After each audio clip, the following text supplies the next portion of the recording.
Jake Morrison stood at attention in the main docking bay of Harmony Point Station.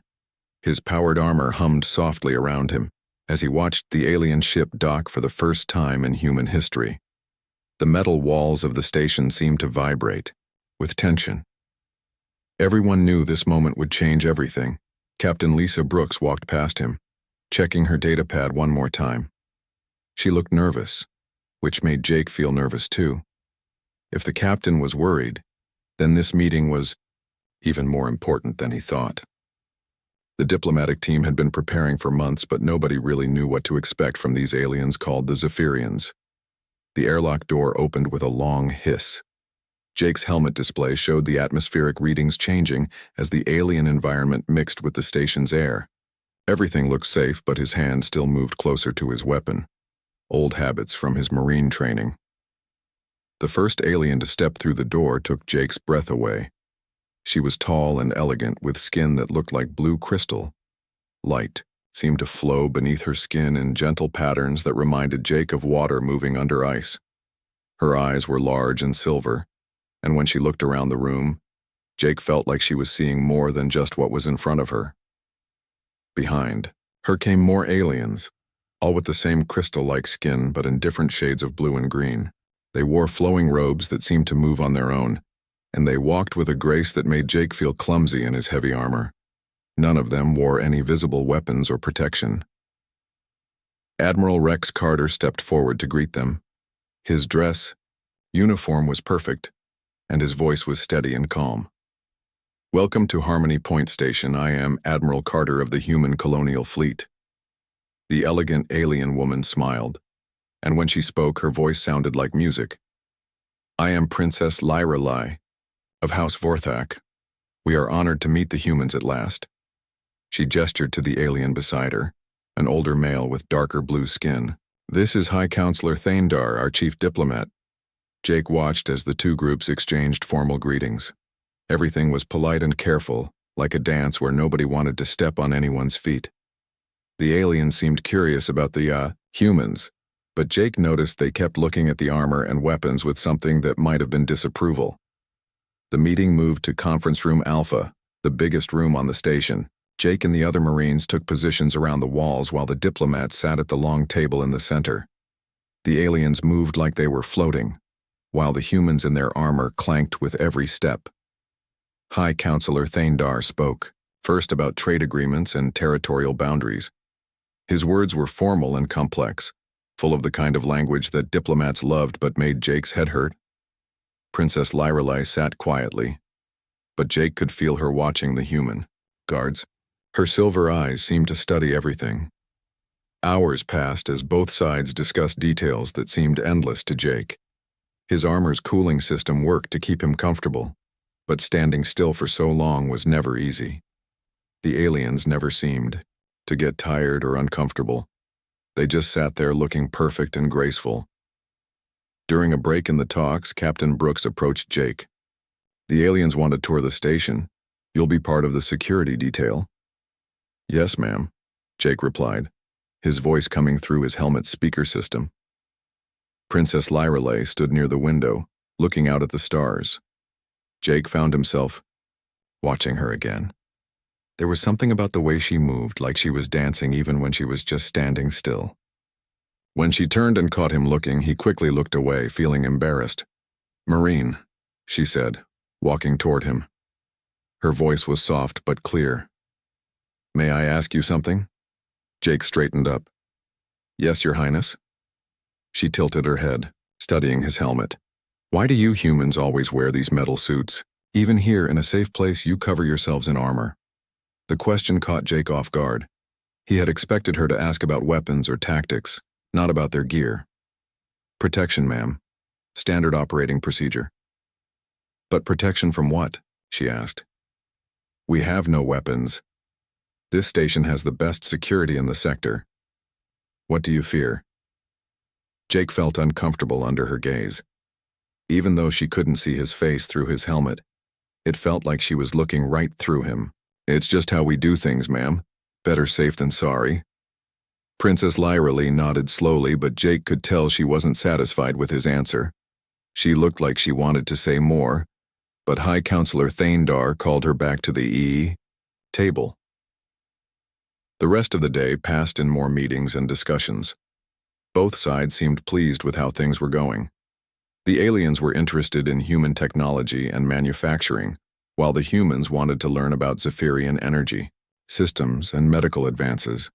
But Jake noticed that the aliens kept making comments about human dependence on crude mechanical protection. They said it politely, but there was definitely judgment in their voices. They seemed to think that wearing armor meant humans were weak or afraid.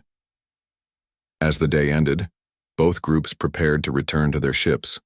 The aliens would stay on the station for several more days while the diplomats worked out the details of their agreements. Princess Lyrelei stopped beside Jake as she was leaving. "Marine Jake Morrison," she said, reading his name from his armor's display. "Do you ever take off that helmet?" "When I'm off duty, ma'am." She smiled, and Jake saw something like curiosity in her silver eyes. "I wonder what lies beneath all that armor," she said quietly.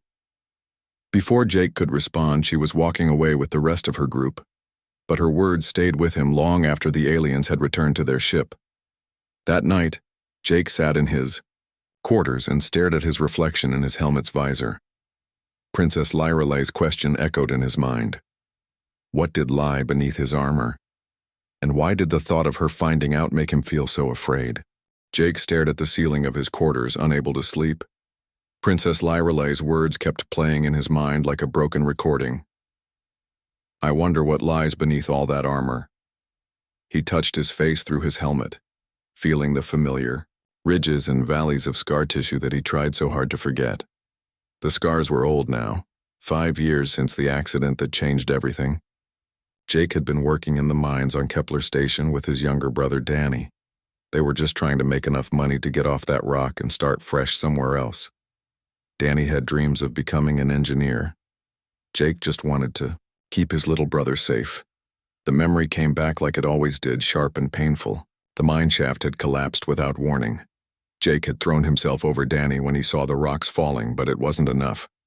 The explosion that followed had torn through Jake's face and left Danny buried under tons of stone and metal. Jake had survived, but barely. The doctors had done their best, but the scarring was too extensive for full repair. The left side of his face looked like melted plastic, and his left eye was cloudy and mostly blind. Children stared at him in horror. Adults looked away quickly, pretending they hadn't seen anything. That was when Jake had joined the Marines. The Corps didn't care what you looked like under your helmet. They only cared if you could fight and follow orders. The armor became more than protection for Jake.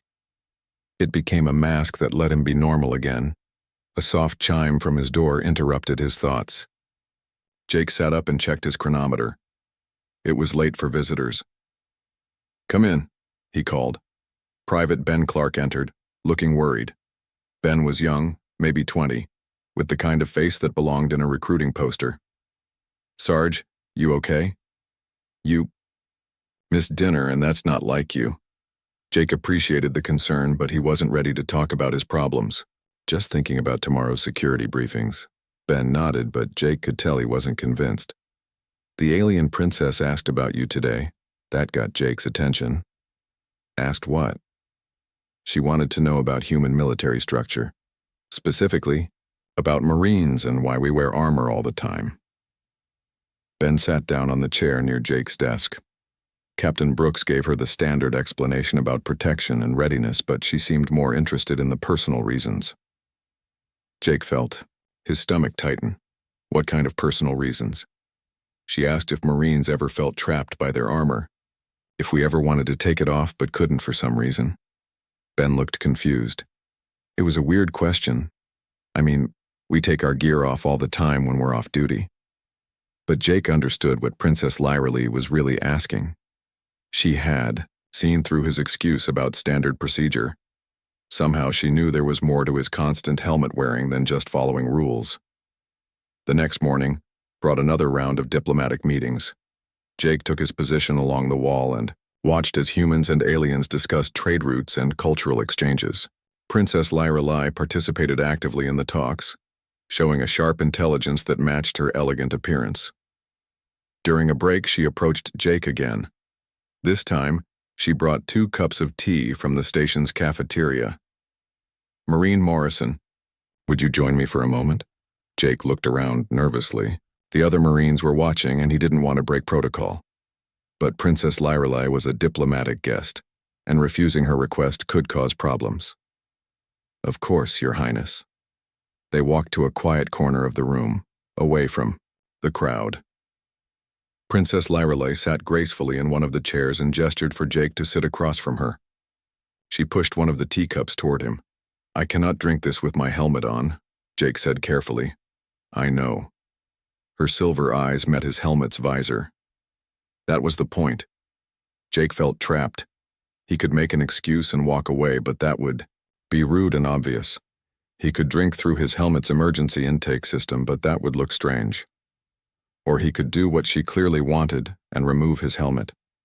The thought terrified him. Princess Lyrelei was beautiful in a way that hurt to look at. Her people seemed to value perfection and grace above everything else. What would she think when she saw his ruined face? "In my culture," she said softly, "we believe that sharing food or drink creates a bond of trust. It shows that we are willing to be vulnerable with each other." "Vulnerability can be dangerous," Jake replied. Princess Lyrelei smiled. "Yes, it can, but it can also be the beginning of understanding." She lifted her own cup and took a small sip. "Tell me about yourself, Jake Morrison. Where did you come from before you became a Marine?" Jake found himself talking despite his nervousness. He told her about growing up on Earth, about working in space construction, about wanting to explore the galaxy.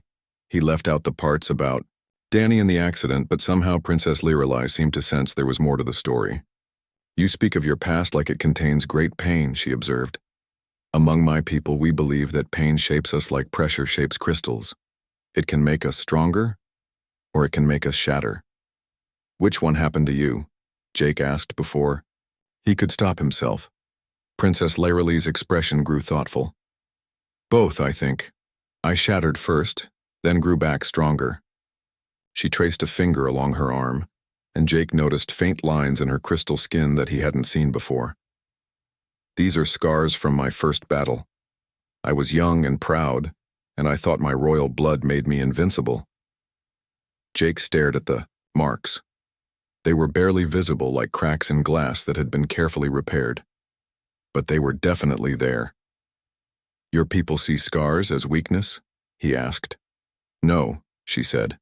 "We see them as lessons. Each mark tells a story of survival, of learning, of growing stronger."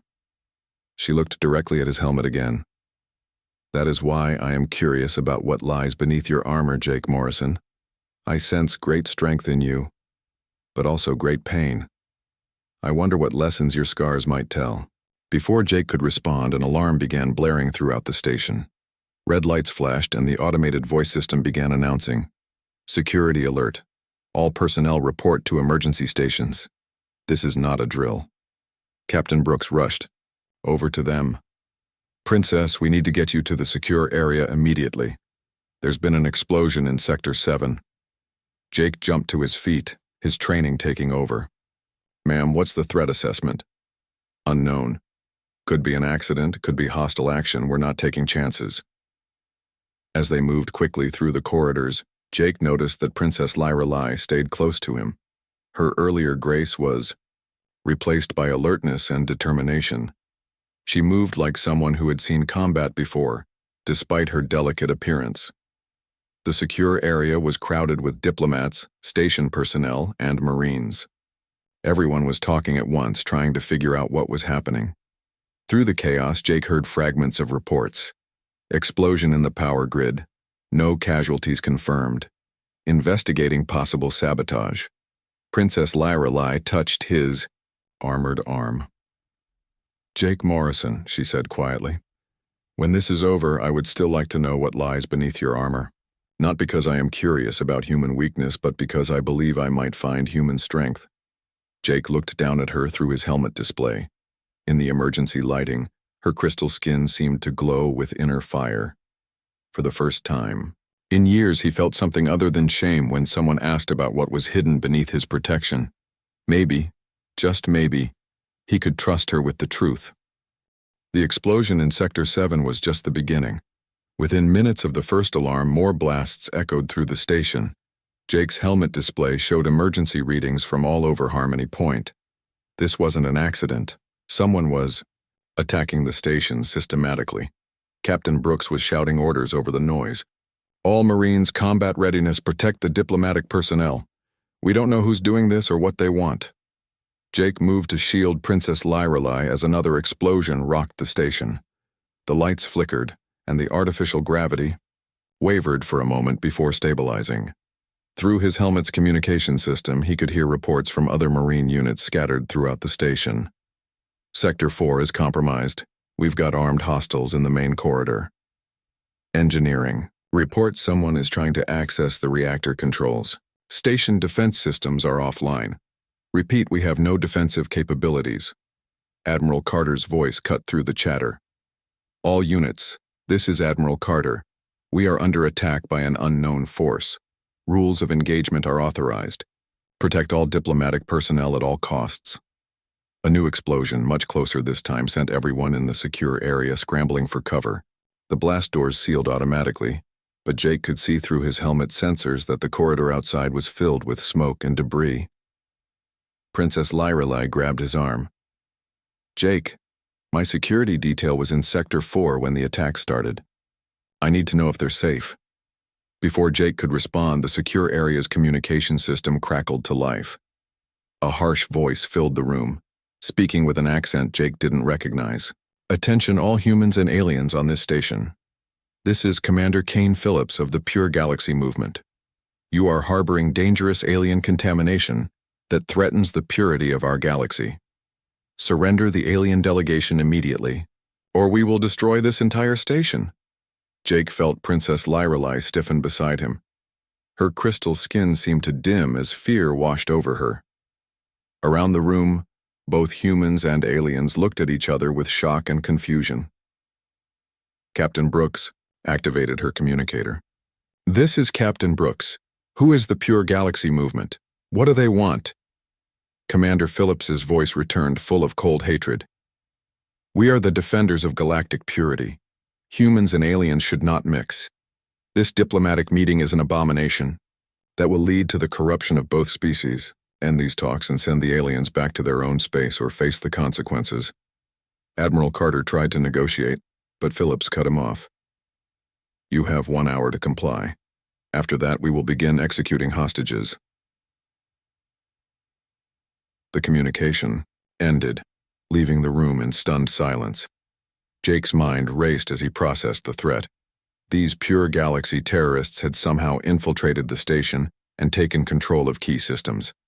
They had weapons, explosives, and the ability to destroy everything if their demands weren't met. Princess Lyrelei looked up at Jake through his helmet's visor. "They will not let us leave peacefully, will they?" Jake shook his head. "Terrorists like this don't negotiate. They destroy first and ask questions later." He turned to Captain Brooks. "Ma'am, we need to take action before they can carry out their threats."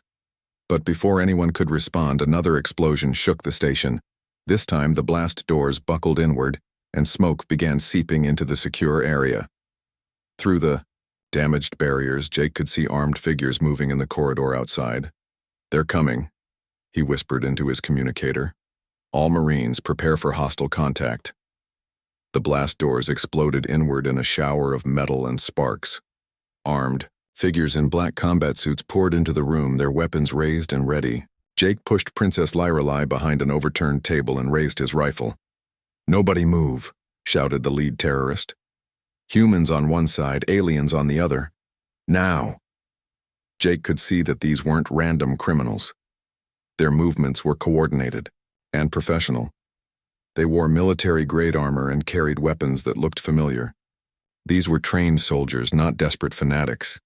One of the terrorists spotted Princess Lyrelei and pointed his weapon at her. "There's our prize, the alien royal. Commander Phillips will be very pleased." Jake stepped between them without thinking. "You want her, you go through me first." The terrorist laughed. One Marine against all of us? You're brave, but stupid. That was when Chief Engineer Maria Santos, who had been hiding behind some equipment, activated the emergency power systems. The lights went out, plunging the room into darkness. Jake's helmet automatically switched to night vision, giving him a clear advantage. "Princess, stay low and follow me," he whispered. In the confusion, he led her toward an emergency access hatch he had spotted earlier. Behind them, he could hear the terrorists shouting and trying to restore the lights. They crawled through the narrow maintenance tunnel, with Princess Lyrelay moving surprisingly well despite her flowing robes. Her crystal skin provided a faint glow that helped Jake see where they were going. "Where does this lead?" she asked quietly. "Service corridors that run throughout the station. If we can reach the security office, we might be able to contact help."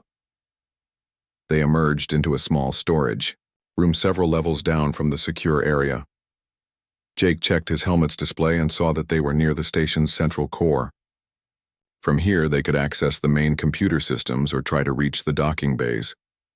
Princess Lyrelay sat down heavily, and Jake noticed that her crystal skin was flickering strangely. "Are you injured?" he asked.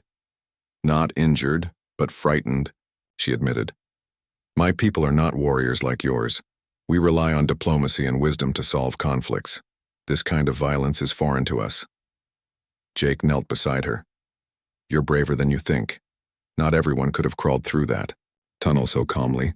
She looked up at him with her silver eyes. "Jake Morrison, I need to tell you something. My people have abilities that yours do not. I can sense emotions, sometimes even thoughts. That is how I knew you carried great pain." Jake felt exposed, like she had been reading his mind all along. "What else do you know about me?" "I know that your scars run deeper than your skin. I know that you wear your armor not just to protect your body, but to protect your heart." She reached toward his helmet. "And I know that beneath all that protection is someone who would risk everything to save others." Before Jake could respond, the storage room door burst open. Security Officer Paul Wright stumbled in, his uniform torn and bloody. "Jake, thank God you're alive. The terrorists have taken over most of the station." "How many are there?" Jake asked. "At least 20 that we've seen. They're professionals, probably former military.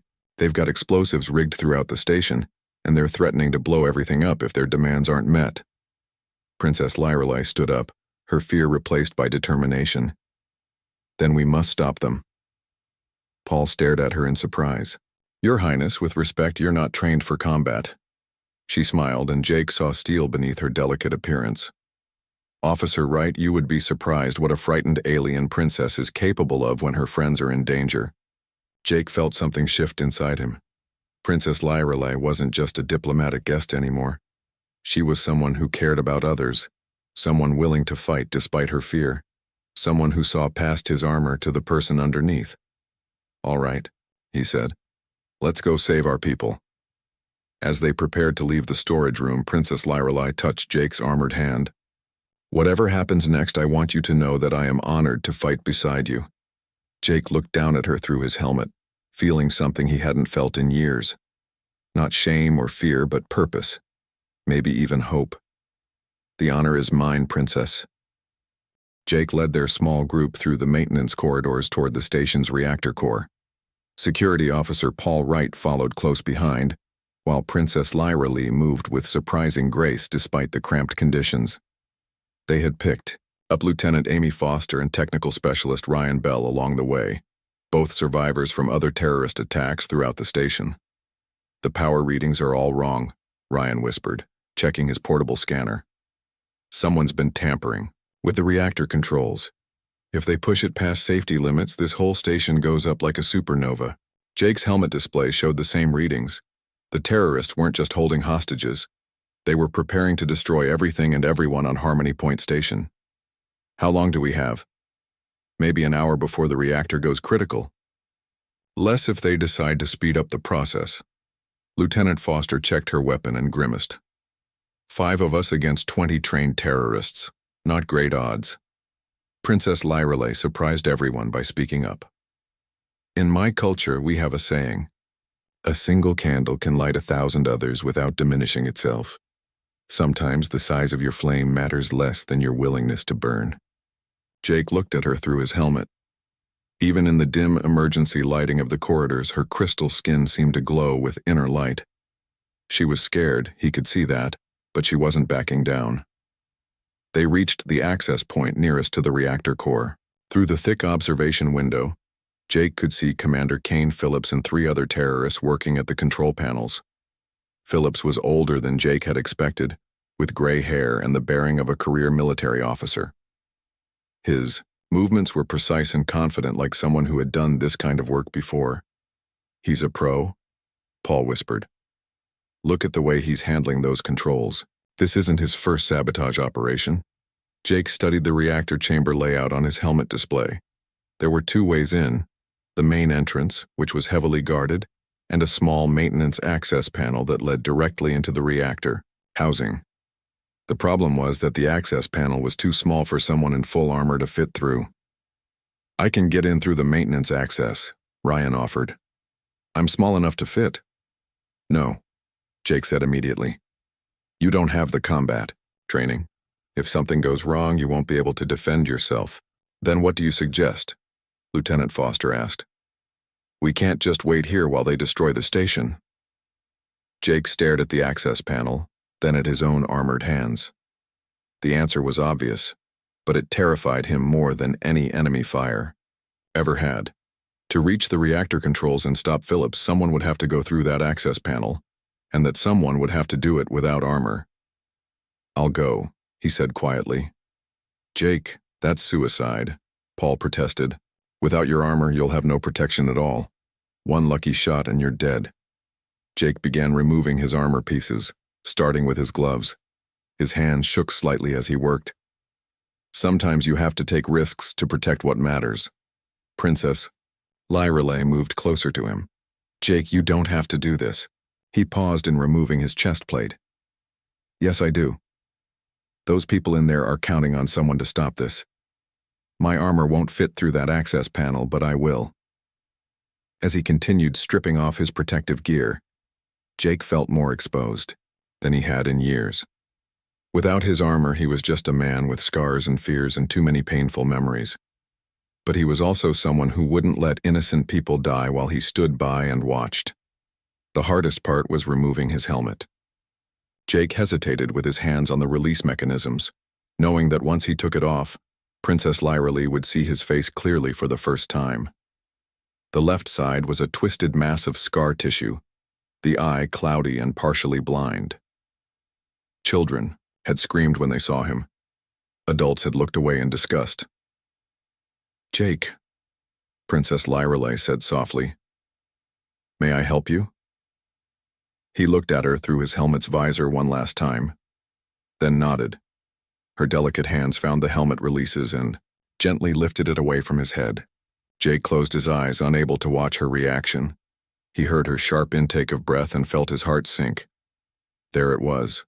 The horror, the disgust, the pity. He had been a fool to think she might be different. But when he opened his eyes, Princess Lyrelay wasn't looking away. Her silver eyes were studying his face intently, and her expression wasn't one of revulsion. It was something else entirely. "These scars," she whispered, reaching up to gently touch the damaged side of his face. "They tell a story of great pain." Jake flinched away from her touch. "They tell a story of failure. I couldn't save my brother." "No," she said firmly. "They tell a story of someone who tried to shield another person from harm, even at cost to himself. These marks are not signs of weakness, Jake Morrison. They are proof of your courage." Before Jake could respond, an alarm began, blaring from the reactor chamber. Through the observation window, they could see Phillips working frantically at the controls. Lights were flashing red, and the reactor's hum was growing louder. "He's accelerating the process," Ryan said urgently. "We've got maybe 20 minutes now." Jake looked at his discarded armor, then at the access panel, then at Princess Lyrelay. "I have to go now." She nodded, but her hand caught his arm as he started to move. "Jake, when this is over, I want you to know something. What lies beneath?"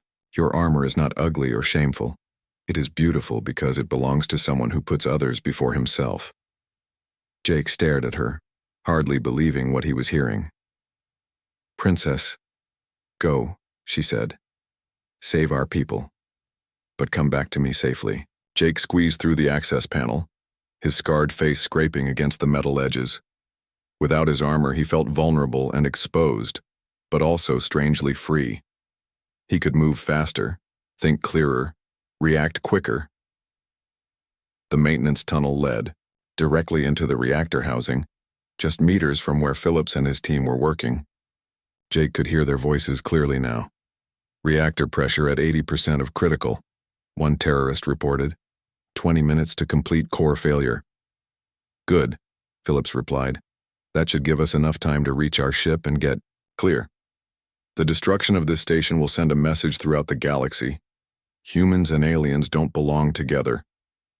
Jake crept closer, using the massive reactor components for cover. He could see all 4 terrorists now, their attention focused on the control panels. His rifle felt strange in his hands without the armor's targeting assistance, but his Marine training took over. Commander Phillips, Jake called out, stepping, into view with his weapon raised. Step away from those controls.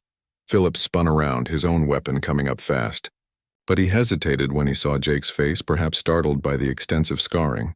Well, well, Phillips said with a cruel smile. Look what we have here, a broken soldier playing hero. Maybe, Jake replied calmly. But this broken soldier is the only thing standing between you and a lot of innocent people. Phillips laughed.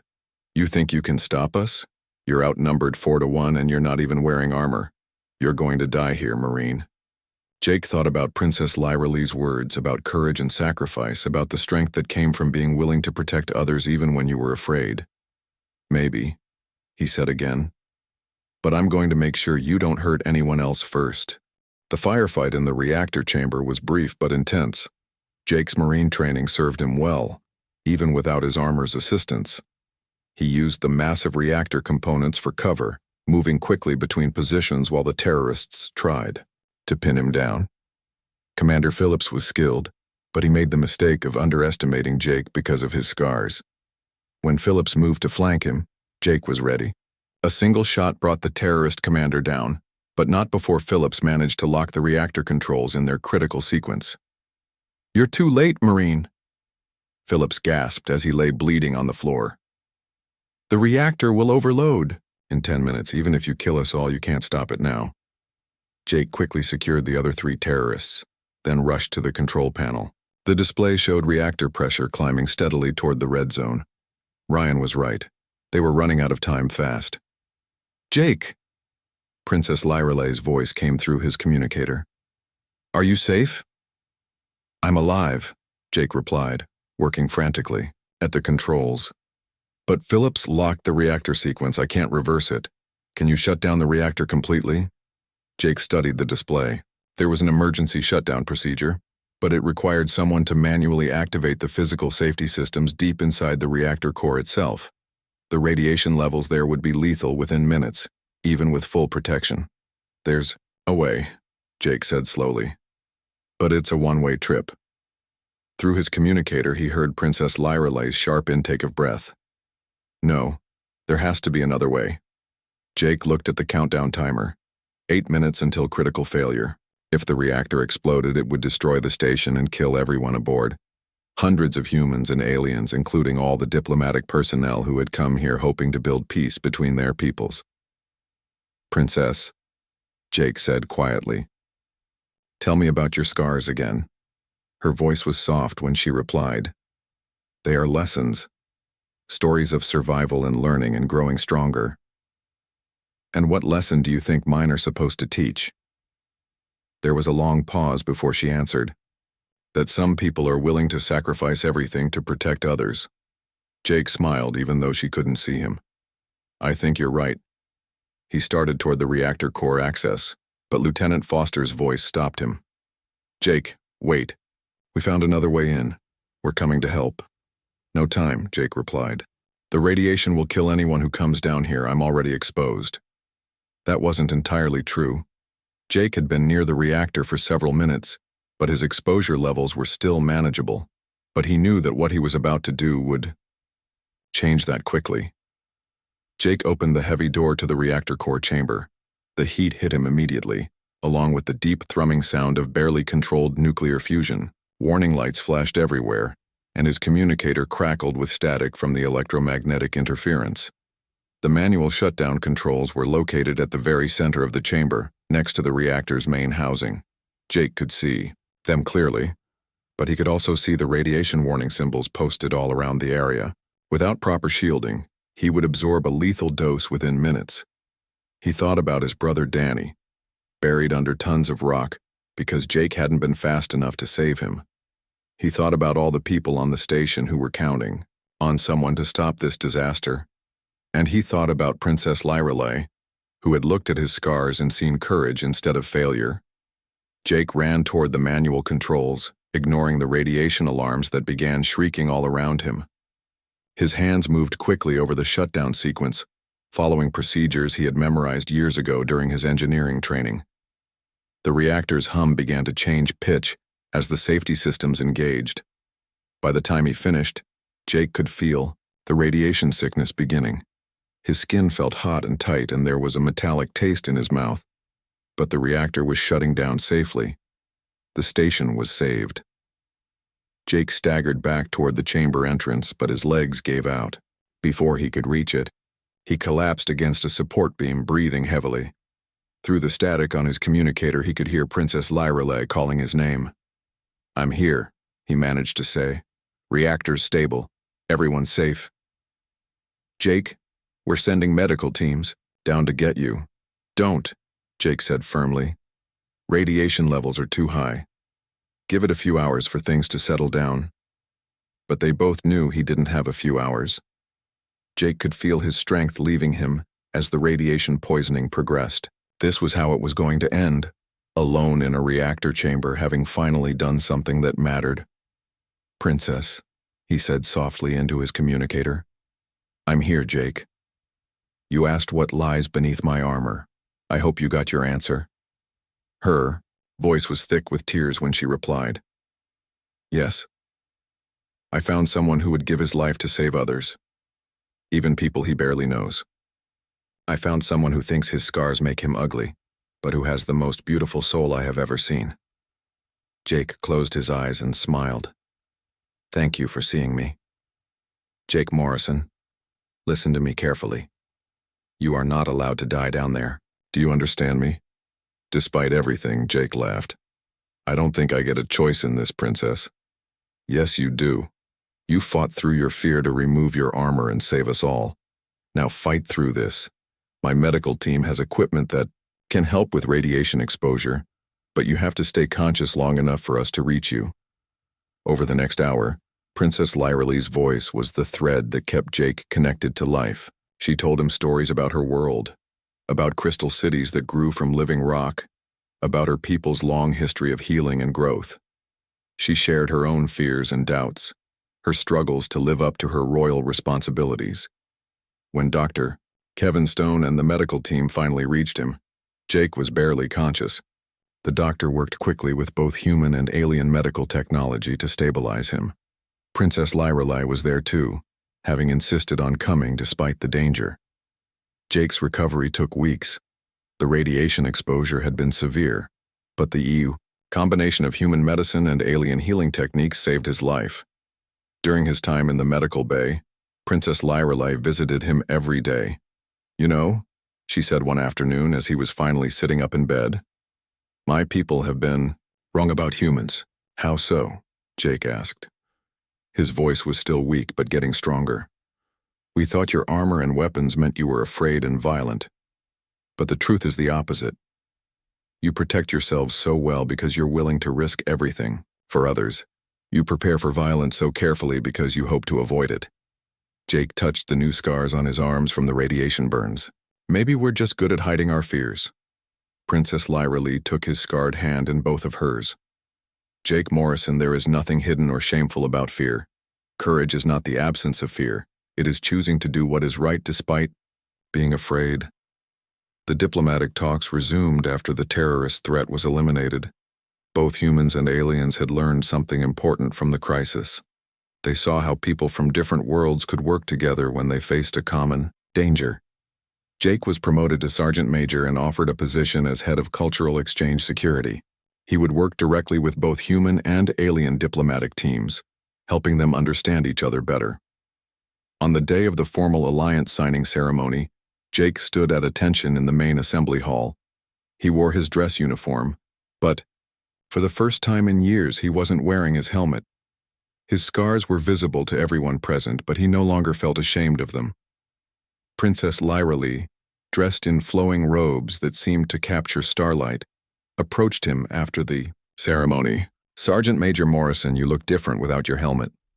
"Better or worse?" Jake asked with a slight smile.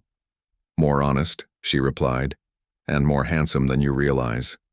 Jake felt heat rise in his cheeks. "Princess, Lyra Lee," she corrected gently. "After everything we've been through together, I think we can use first names."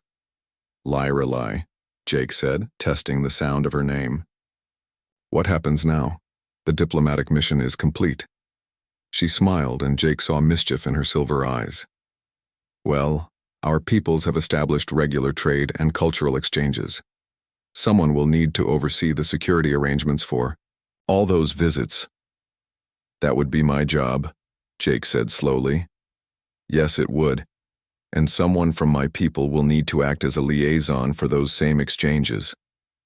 Jake felt hope growing in his chest, warm and bright like a star being born. "Are you saying?" "I'm saying, Jake Morrison, that I would very much like to continue working with you. There is so much more I want to learn about what lies beneath human armor." She reached up and gently touched his scarred cheek. "And so much more I want to share about what lies beneath alien crystal skin." Jake covered her hand with his own.